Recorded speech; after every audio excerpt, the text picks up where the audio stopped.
Halo, Assalamualaikum warahmatullahi wabarakatuh. Selamat siang teman-teman. Kita ketemu kembali ya di kelas Introduction to Financial Accounting. Dan tanpa terasa sekarang sudah mencapai ke sesi ke-6. Bagaimana kabar teman-teman sekarang? Semoga tetap sehat dan juga semangat selalu ya. Nah, hari ini di sesi ke-6 kita akan mempelajari tentang bab kelima dari buku pedoman kita, yaitu Financial Accounting dari Wagen, Kieso, dan Kimmel.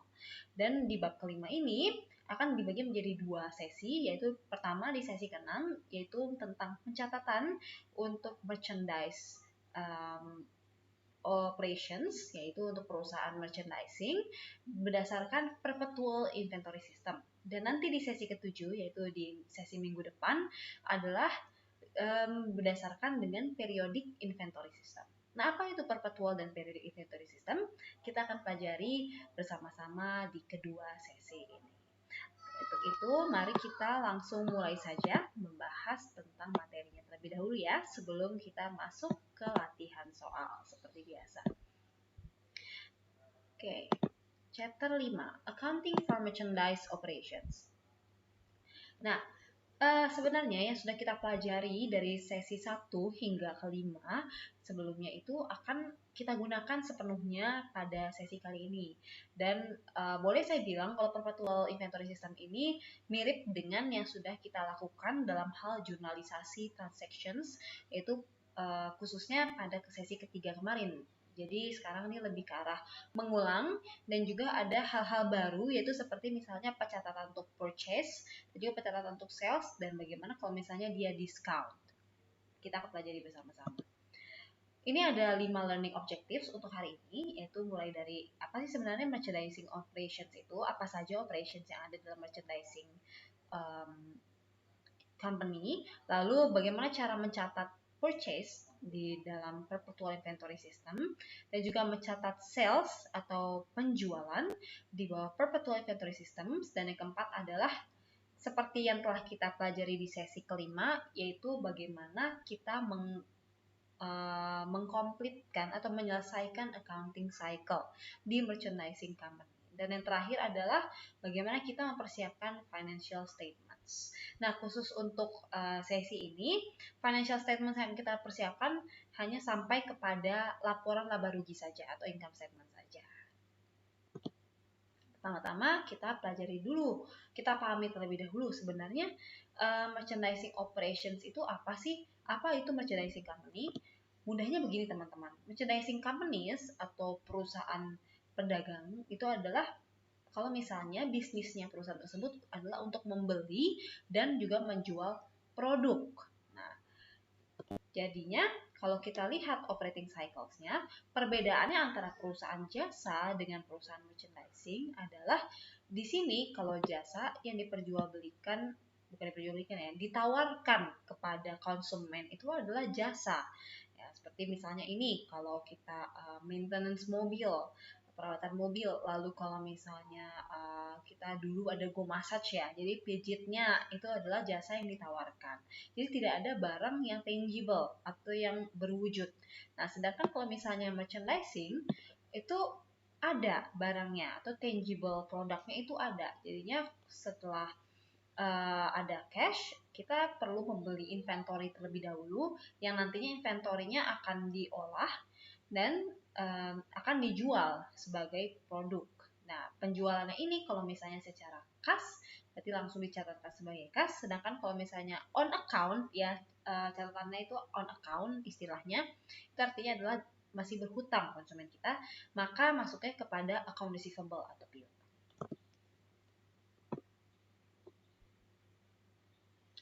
Ini flow of cost-nya, ada cost of goods available for sales, jadi ada beginning inventory, cost of goods purchased, ending, dan cost of goods sold.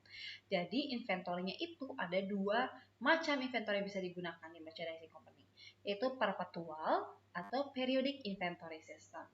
Nah, perpetual itu intinya adalah kita mencatatkan secara detail pembelian dan juga penjualan inventory satu persatu dicatatkan. Jadi menunjukkan secara kontinu inventory yang seharusnya ada di saat ini di dalam perusahaan atau inventory on hand ya. Jadi cost of goods sold-nya itu diperhitungkannya setiap kali ada penjualan terjadi. Nanti kita akan lihat ya, cost of goods sold ini akan terus ada setiap kali adanya penjualan. Nah, pencatatannya seperti apa, jurnalisasinya seperti apa, itu yang akan kita pelajari di hari ini. Bedanya dengan periodik apa? Kalau periodik system, dia kebalikannya. Jadi kalau tadi perpetual kan satu per satu transaksi dicatatkan. Cost of goods sold-nya juga per transaksi itu berbeda-beda. Tergantung dari berapa sih sebenarnya biaya yang dikeluarkan untuk menjual atau menyediakan produk yang dijual tersebut. Nah, kalau periodik, dia ditentukannya itu setelah diakumulasikan. Jadi ada beginning inventory awal, lalu pembelian, dan juga ada ending inventory. Nah, itu jadi secara akumulasi dalam satu periode itu dicatatkannya inventory awalnya berapa, lalu yang dibeli berapa, dikurangi dengan inventory yang tersedia atau on hand di akhir periode, itulah cost of goods sold. Jadi tidak diperhitungkan per transaksi. Itu perbedaannya ya teman-teman. Jadi kalau perpetual per transaksi, sedangkan kalau periodik ya sudah secara periodikal saja dicatatkannya. Dalam satu periode ini berapa sih dia cost of goods sold-nya berdasarkan inventory awal, pembelian, dan juga inventory akhirnya. Nah, hari ini kita akan mempelajari khusus di perpetual inventory system. Oke, tadi kan kita perlu mengetahui terlebih dahulu nih bagaimana cara mencatatkan pembelian dan juga bagaimana cara mencatatkan penjualan di bawah sistem inventory perpetual. Nah, kalau pembelian dia tergantung apakah dibelinya itu secara cash atau secara kredit atau on account. Ya, biasanya dicatatkan ketika barang diterima dari penjual atau supplier. Lalu kalau untuk penjualan ini ada yang namanya freight cost. Freight cost itu nama lainnya adalah delivery expense. Jadi biaya untuk pengiriman barang. Nah, freight cost ini jadinya akan ada ketika baik kita menjual ataupun membeli barang. Nah, kalau saat kita menjual dan membeli barang, itu tentunya berbeda-beda pencatatannya. Nih misalnya ya, ada delivery barang pada tanggal 6 Mei, Sauk Stereo membayarkan Public Freight Company 150 euro untuk biaya freight atau biaya delivery. Nah, di Sauk Stereo, berarti dia kan untuk menjual upon delivery of the goods ya. Nah, di sini berarti Sauk Stereo dia menerima barang ya, menerima barang. Dan untuk penerimaan barang tersebut dia harus membayar 150 euro sebagai biaya pengiriman. Oleh karena itu, kalau misalnya kita menerima barang, maka atau kita membeli barang, membeli produk, maka pencatatannya adalah seperti ini teman-teman. Cost-nya itu akan menjadi inventory, debit di inventory, dan kreditnya adalah cash, karena kan kita membayar 150 euro secara cash ya. Jadi kalau kita membeli produk dan harus membayarkan biaya pengirimannya, maka biayanya itu akan menjadi inventory di debitnya, dan kreditnya adalah cash, karena kas kita berkurang untuk membayar biaya pengirimannya. Nah, itu kalau misalnya kita membeli barang ya. Nah, kalau kita misalnya menjual barang, ini kan dari Sauk Stereo-nya.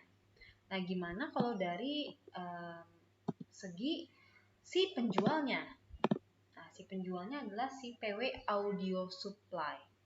Nah, misalnya PW Audio Supply harus membayarkan biaya pengiriman. Jadi, yang membayar itu adalah PW Audio Supply, bukan si Sauk Stereo. Jadi, dia yang menjual barang dan harus membayarkan biaya pengiriman. Maka pencatatannya seperti apa? Pencatatannya seperti ini. Biaya pengiriman, freight out atau delivery expense, itu yang menjadi debit 150.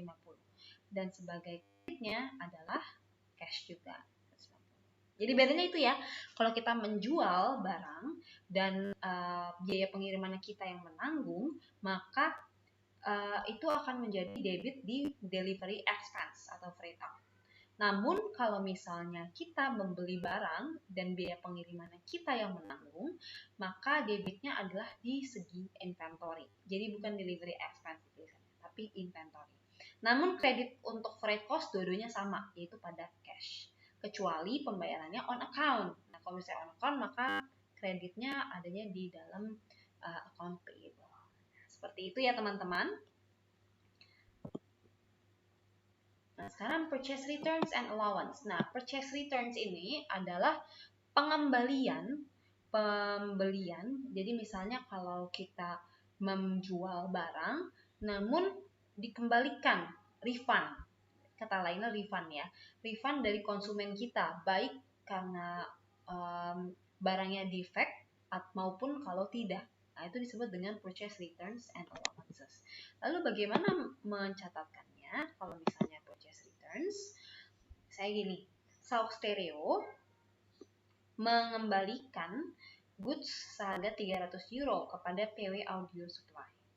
Nah, berarti kan ada accounts payable yang berkurang seharga 300 euro. Namun inventorinya pun berkurang seharga 300 euro.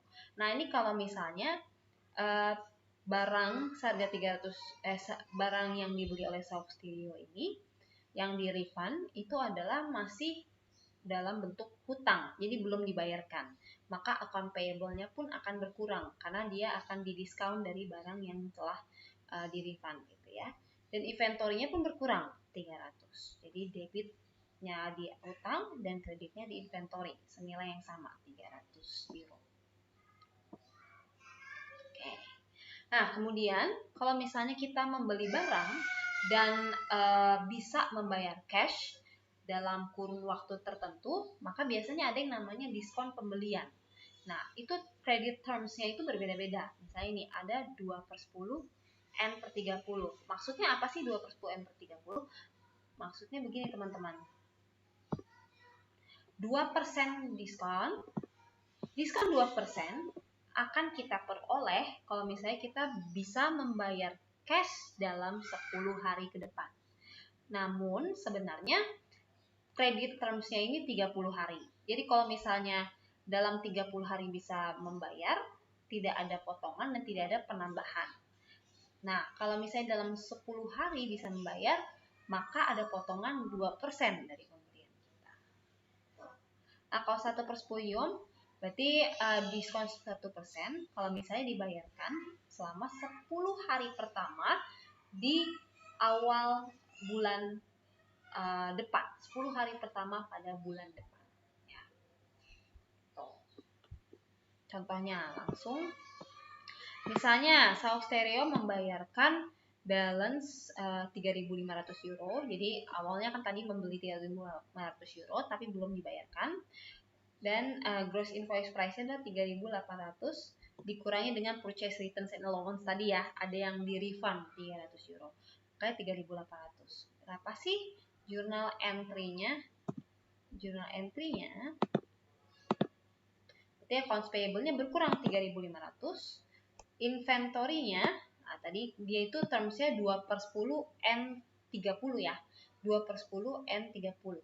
Nah, berarti karena dia bisa membayarkan dalam waktu 10 hari di last day of the discount period, maka dia mendapatkan diskon 2% dari jumlah total yang harus dibayarkan. Jadi 2% kayak 3.500. Nah, diskon dari pembelian ini akan dikreditkan pada inventory. Dan nantinya jumlah yang harus kita bayarkan secara cash itu adalah dengan mengurangi jumlah account payable yang awal dengan diskon yang dicatatkan sebagai inventory. Kalau pembelian secara diskon selalu seperti ini ya teman-teman. Jadi account payable-nya di debit seharga yang sama dengan yang harusnya kita bayarkan. Lalu inventory-nya itu di kredit yaitu sebesar diskon yang bisa kita peroleh. Kalau misalnya dalam kurun waktu bisa memperoleh diskon. Kayak tadi 2/10 N30, berarti dalam waktu 10 hari bisa membayar cash, maka mendapatkan diskon 2%. Cash-nya berarti di pengurangan dari account payable dengan inventory. Nah, kalau misalnya dia tidak berhasil memperoleh diskon dan membayar full payment 3.500 euro, jadi bagaimana pencatatannya? Pencatatannya maka account payable-nya masih sama 3.500 dan tidak ada diskon, tidak ada pemotongan. Jadi harus kita bayarkan tetap sama 3.500 juga. Jadi lumayan ya, menghemat 70 euro. Kalau misalnya kita berhasil membayar dalam waktu 10 hari. Oke, itu untuk purchase ya. Jadi ada purchase returns and allowances, lalu ada purchase discount. Dituliskannya itu payable, inventory, cash. Nah, kalau purchase returns berarti inventory dan cash ya. Nah, sekarang kalau misalnya penjualan seperti apa? Kalau penjualan bisa dalam kredit atau dalam cash. Nah, journal entries-nya untuk penjualan itu selalu 2 dalam setiap penjualan, yaitu yang pertama itu merupakan harga jual kita. Harga jual kita dituliskannya sebagai account receivable di debit dan revenue-nya di kredit. Sedangkan biaya cost of goods sold-nya itu dituliskan debitnya cost of goods sold dan di kreditnya adalah inventory. Selalu seperti ini. Jadi setiap ada penjualan, transaksi penjualan selalu ada 2 entry ya, yaitu yang pertama untuk selling price dan yang kedua itu untuk cost. Nah, misalnya ini, PA Audio Supply mencatatkan penjualan 3.800. Misalnya merchandise cost-nya 2.400. Nah, berarti ada 2 macam ya. Yang pertama untuk selling price-nya. Apa aja tadi? Yaitu ada on account, berarti dalam account receivable. Debit 3.800 dan kreditnya adalah sales revenue 3.800. Nah, yang kedua adalah cost of goods sold, debit 2.400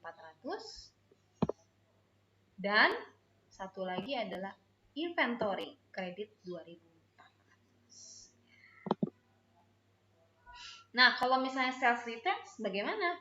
Sales returns ini perbedaannya dengan kalau misalnya tadi purchase returns adalah kalau ada orang yang mau merefund. Nah, kalau sales returns ini kalau kita mau merefund apa yang sudah kita beli. Jadi pencatatannya kebalikannya, kontra account dari yang tadi, dari yang purchase return. Misalnya prepare the entry PW Audio Supply dengan merecord kredit untuk return goods yang memiliki 300 euro selling price. Diasumsikan 140 euro biayanya. Dan diasumsikan juga barangnya tidak defect. Oke, berarti pencatatannya bagaimana? Ada 2 juga teman-teman. 2 juga, yaitu pertama sales returns and allowance. Kalau tadi kan account receivable dengan sales revenue ya. Kalau ini sales return and allowance sebagai debitnya dan kreditnya adalah accounts receivable 300. Karena kita berkurang 300 euro yang bisa kita peroleh dari misalnya menjual. Nah, kalau misalnya yang kedua adalah cost of goods sold-nya ya. Nah, ini kebalikannya, inventory-nya yang debit 140 dan kreditnya adalah 140 untuk cost of goods sold. Jadi seperti itu ya teman-teman, untuk kalau misalnya kita mau mengembalikan barang yang tidak defect seperti itu. Sales returns and allowance karena kita akan mendapatkan refund yang berupa sales returns and allowance senilai 300. Lalu bagaimana kalau misalnya barangnya sudah defect? Contohnya ini, misalnya tadi sama return goods-nya tapi defect dan hanya memiliki nilai sisa sebesar 50 euro. Maka entries-nya akan menjadi seperti ini teman-teman. Sales return allowance-nya tetap sama 300 dan kreditnya account receivable 300, namun di inventory-nya dia hanya akan bertambah senilai 50 dan kreditnya adalah cost of goods sold senilai 50. Gitu, seperti itu teman-teman. Nanti biar lebih jelas lagi kita langsung ke dalam contoh soal saja ya teman-teman ya. Nah, ini perbedaannya kalau tadi kan purchase discount. Kalau kita membeli secara cash lalu bisa memperoleh diskon. Nah, kalau ini sales discount, kalau kita menjual dan bisa dibayarkan secara cash, itu kita juga memberikan diskon. Contohnya seperti ini. Kalau misalnya Sauk Stereo membayarkan 3.500 dengan ini 3.800. Nah, bagaimana dari sisi penjualnya yaitu PW Audio Supply? Mencatatkannya seperti apa? Pencatatannya seperti ini teman-teman. Cash-nya yang diperoleh adalah yang sudah dikurangi dengan diskon. Karena tadi kan secara cash-nya yang dikeluarkan oleh Sauk Stereo hanya 3.430 ya. Jadi hanya bertambah 3.430 dan di kreditnya itu tapi ada debitnya itu adalah sales discounts-nya yaitu 2%. Karena tadi kan kredit term-nya 2/10 N30 ya. Jadi 2% dari 3.500. Ini semuanya debit dan di kreditnya itu accounts receivable senilai 3.500. Seperti itu. Jadi kayak apa? Kebalikannya dari kalau dari sisi pembelinya. Nanti dari sisi penjualnya pencatatannya seperti cash, sales discount dicatatnya sales discount dan account receivable. Tadi kan account payable, inventory dan cash. Oke, selanjutnya setelah kita mengetahui bagaimana cara mencatatkan penjualan dan pembelian, melakukan accounting cycle, completing accounting cycle di purchasing company, yaitu seperti kemarin adjusting entries, lalu closing entries, mencatatkan financial statements, dimulai dari tabel analisis ya. Itu nanti kita akan langsung ke step by stepnya di materi soal saja. Dan tidak lupa financial statements-nya itu ini mungkin sedikit berbeda dari yang kemarin karena di sini kita sales revenue dikurangi dengan sales returns and allowance serta sales discounts menjadi net sales. Oke, langsung saja kita ke soal exercise-nya. Ini ada transaksi dari 2 April hingga 30 April. Dan soalnya dari A sampai dengan C. Kita pindah dulu ke Excel ya teman-teman ya. Oke. Jadi soalnya ada 3, yaitu pertama kita harus menjurnalisasikan terlebih dahulu transaksinya menggunakan perpetual inventory system, lalu menuliskan P account seperti yang pernah kita pelajari di sesi ke-3 dan 4 ya, lalu menyusun income statement dari sampai dengan gross profit per month untuk April 2017. Oke, nanti kita pertama-tama ini kita merefresh ulang lagi, namun menambahkan konsep-konsep baru ya tadi untuk yang purchase dan sales-nya per transaksi. Yaitu pertama dari 2 April. Membeli merchandise on account. Jadi ini utang ya. Dari Walker Supply Co. senilai 6.200 euro, 1/10, N per 30. Nah, berarti 1% apabila bisa dibayarkan dalam 10 hari. Dan due date-nya adalah 30 hari. Nah, pencatatannya seperti ini teman-teman. Karena on account, maka pertama debitnya adalah merchandise, inventory senilai 6.200 dan kreditnya itu adalah account payable. Karena hutang kita bertambah, nah kalau hutang bertambah maka dicatatkannya di kredit ya. Ingat-ingat lagi konsep tentang debit dan kredit yang pernah kita pelajari di sesi 2 ya teman-teman ya. Lalu kedua, menjual merchandise on account 5.500 euro. FOB freight on board, nah sudah begitu. Destination, terms-nya 1/10 N per 30. The cost of the merchandise sold was 3,400 euro. Nah, ini berarti kita karena on account menjual, yang bertambah itu adalah account receivable senilai 5.500. Dan jangan lupa kalau tentang revenue maka harus langsung dicatatkan sales revenue. Nah, karena sales revenue itu di sisi kanan dan bertambah, maka dia menjadi kredit senilai 5.500. Lalu, ini karena penjualan selalu ada 2 yang dicatat teman-teman ya. Itu ini untuk selling price. Dan yang satunya lagi adalah untuk cost-nya. Untuk cost-nya, itu cost of goods sold sebagai debit dan kreditnya merchandise inventory. Senilai apa? Senilai cost of the merchandise. Nah, freight on board berarti artinya yang membayarkan itu adalah penjualnya. Yang membayarkan freight cost itu adalah penjualnya. Jadi kita ya, karena kita yang menjual merchandise ya. Oleh karena itu kita mencatatkan delivery expense atau freight out. Karena expense maka kalau dia bertambah dicatatkannya debit 240 dan karena cash-nya berkurang maka kredit 240. Lalu nomor 6, menerima kredit dari Walker Supply Co. untuk merchandise yang dikembalikan 500 euro. Nah, kalau seperti ini, berarti artinya kita sudah membeli barang ya tadi ya. Kan ini merchandise on account dari Walker Supply senilai 6.200. Lalu kita merefund. Ya, jadi ini masuknya ke sales returns ya, sales returns tadi.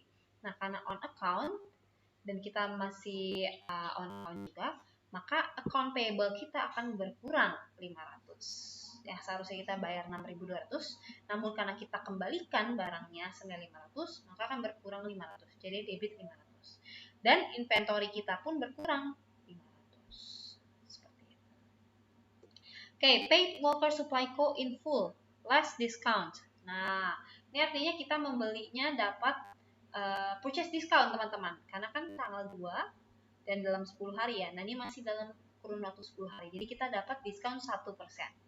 Karena itu percatatannya account payable-nya yang harus dibayar bukan 6.200 ya, karena sudah berkurang 500. Tadi kan kita refund 500. 6.200 dikurangi dengan 500, itu 5.700. Lalu kreditnya adalah merchandise inventory senilai discountnya, itu 1% kali 5.700, 57.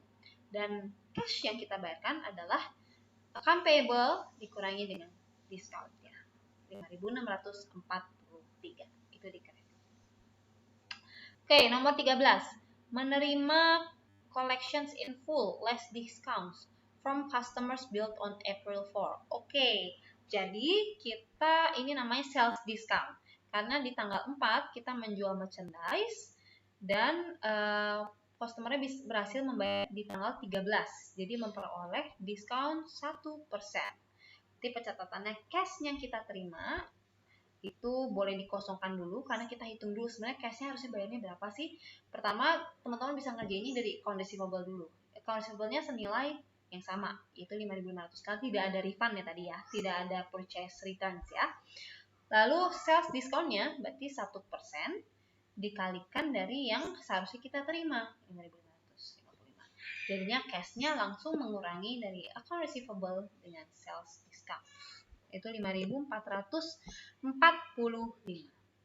Next, nomor 14, purchase merchandise for cash 3.800 euro. Oh, ini gampang. Langsung saja berarti yang bertambah merchandise inventory, debit, dan yang berkurang cash 3.800. Oh, kalau semuanya cash gampang ya teman-teman ya, langsung inventory cash gitu. Nah, sekarang yang tanggal 16, menerima refund dari supplier untuk barang yang kita kembalikan dalam cash, yaitu senilai 500 euro. Oke, jadi yang tadi kita beli nih, merchandise inventory senilai 3.800, itu kita kembalikan 500 euro. Maka dari itu kita memperoleh pertama cash bertambah 500, yang berkurang apa kira-kira? Inventory-nya ya, karena kan sudah kita kembalikan 500. Jadi kredit di inventory 500. Lalu membeli merchandise dari menjamin distributor senilai 4.500 euro, FOB shipping point. Jadi freight on board shipping point, berarti yang membayarkan adalah pembelinya. Dan termsnya 2/10 N/30. Oke, berarti kalau begitu kita memperoleh merchandise inventory ya menambah 4.500, dan karena dia masih belum dibayarkan, masih on account, berarti account payable kita bertambah, jadinya kredit 4.500 ya. Lalu kita membayarkan freight April 18, purchase 150. Nah, karena kita membeli dan kita membayarkan, berarti bukan freight out ya, tapi dituliskannya sebagai inventory ya. Bertambah 160 dan cashnya berkurang 160, kredit 160.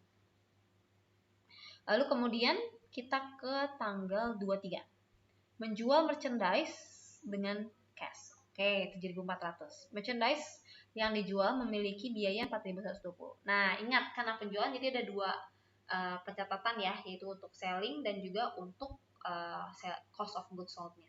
Pertama, Sellingnya itu karena cash, berarti dicatatkan cash menambah debit 7.400, dan sales revenue-nya walaupun bertambah tapi karena di sisi kanan di retained earnings maka menjadi kredit 7.400.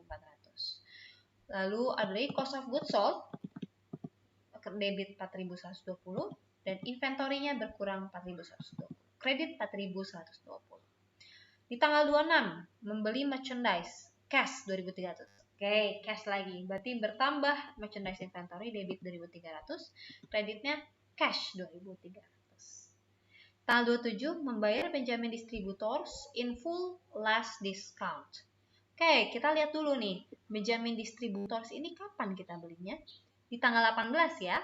Berarti sampai dengan 27, oke, kita masih dalam terms untuk bisa memperoleh diskon 2%.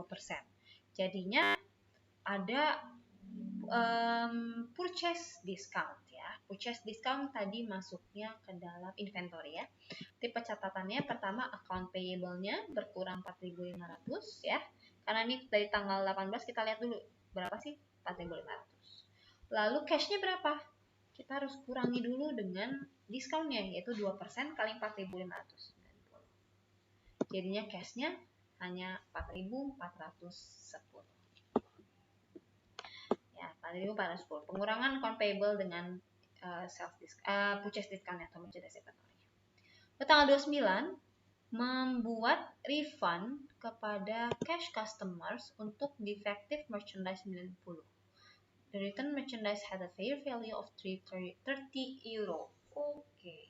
Jadi kita ada sales return and allowances ya, karena ada yang mengembalikan ke kita. Berarti ada sales return and allowances itu bertambah 90, dan account receivable-nya yaitu seharusnya kita memperoleh piutangnya dikurangi 90. Tapi karena ini dalam cash maka cash-nya kita yang berkurang senilai 90 euro. Lalu kebalikannya dari pendapatan, jadinya merchandise inventory-nya bertambah 30 karena tadi cost-nya adalah fair value 30, dan cost of goods sold-nya yang menjadi kredit 30 ya. Karena refund tadi ya, sales return and allowances, cash, merchandise inventory, dan cost of goods sold. Yang terakhir, sold merchandise on account 3.400 euro, terms M per 30. The cost of the merchandise sold was 1.900. Nah, karena dia on account maka belum menjadi cash di kita ya teman-teman ya. Maka yang bertambah adalah account receivable senilai 3.400, dan sales revenue bertambah juga 3.400. Jangan lupa setelah selling price kita juga harus mencatatkan cost of goods sold 1.900 karena tadi cost-nya 1.900 ya, dan merchandise inventory-nya kredit 1.000. Seperti itu caranya kita menjurnalisasi transaksi dengan perpetual inventory system. Oke, nah kita lanjut ya ke B. Itu bagaimana caranya kita memposting ke account. Oh, ini mudah saja. Kita langsung saja cek satu persatu. Ini ada berapa sih sebenarnya account-nya. Lalu jangan lupa memasukkan kalau ada beginning balance. Ini ada beginning balance ya. Cash dan share capital. Maka dimasukkan juga di dalam accounts. Nah, yang pertama itu adalah cash tentunya. Karena tadi ada balance, beginning balance-nya 8.000 euro. Ya, berarti ditambahkan di balance debit 8.000. Lalu yang lainnya ini langsung aja melink ke yang di sebelahnya ya, melink ke jurnalnya. Ini langsung di link. Kita cek satu persatu, kita linkkan satu persatu, dan akhirnya jangan lupa dihitung balance-nya di akhir, yaitu sum dari debit dikurangi sum dari kredit, dan hasilnya 4.702 untuk cash. Kalau receivable pun demikian. Karena tadi tidak ada beginning balance, berarti langsung ke yang jurnalnya saja. Dan hasilnya dia 3.400 debit. Merchandise inventory pun demikian, kita list satu persatu. Ini kita list satu persatu sampai dengan mendapatkan debitnya itu 6.423. Nah, accounts payable-nya juga sama. Kita cek satu persatu, diperoleh hasilnya adalah 6.200 ya. Lalu ada